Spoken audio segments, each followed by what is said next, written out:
Welcome. If Instagram notifications keep interrupting your focus while you're working or relaxing, there's a simple way to pause them directly from your PC. In this quick guide, I'll show you how to mute Instagram notifications for 8 hours using the latest web update. First, go ahead and open Instagram in your browser. Make sure you're logged into your account so you can access all the settings. Once you're on the main screen, look at the bottom left corner.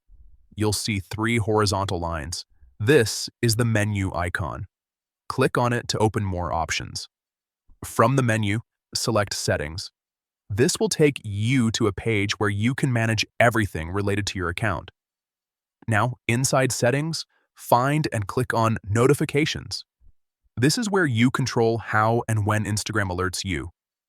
Next, click on Push Notifications. Here, you'll see different notification preferences for likes, comments, messages, and more. At the top of this section, you'll find an option called Pause All. Turn this on and Instagram will give you different time options to choose from. Select 8 hours, and that's